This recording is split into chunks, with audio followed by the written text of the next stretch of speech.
Walking Dead definitely has strong roots in the American South. It's really got this kind of rural American vibe to it. We wanted to maintain some of that cultural heritage, but definitely put a different spin on it and find a place that's like, well, I mean, New Orleans is probably the most unique city in the United States, right?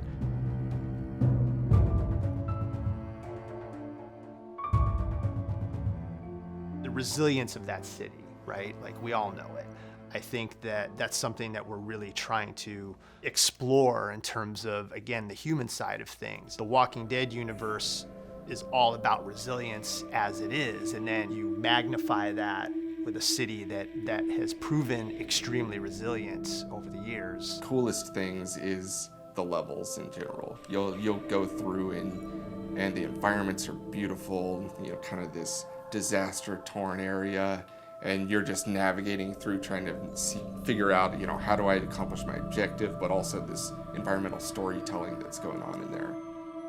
One of the things that we encouraged the environment artists to do was to really think about the space that they're working in, and if it's a room, tell the story of that room. What happened in this room? Don't just make it a room that's got some trash around. Do a little bit of environmental storytelling to say, oh, this room was broken into once, it got looted, somebody may have died in the corner here, all these things. And that, when you walk into a space like that, and you can already put that together in your mind, suddenly the world becomes a lot bigger and it feels a lot more real. A lot of the player exploration is going to be like looting areas of like the Garden District or the Bywater, and they have buildings and houses, and so building out those houses was pretty fun. I felt almost like a floor planner.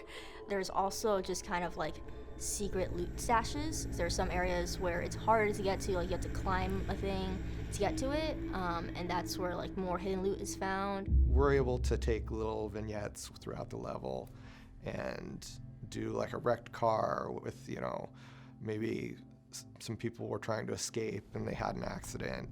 High school where the whole community is kind of gathered together and things went wrong. Telling those kinds of stories. From its first inception, we were trying to figure out what was going to be a compelling space for the player to kind of have as a home base. We ended up landing on a cemetery because it had nice big high walls. We could kind of explain why there's no walkers in that area.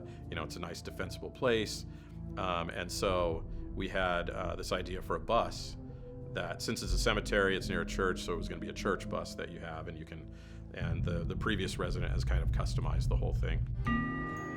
I think also visually and just like musically, just all the atmosphere, it gives it a very unique flair. We get to bring in some of the heart and soul of New Orleans in the music and in the tone of the place.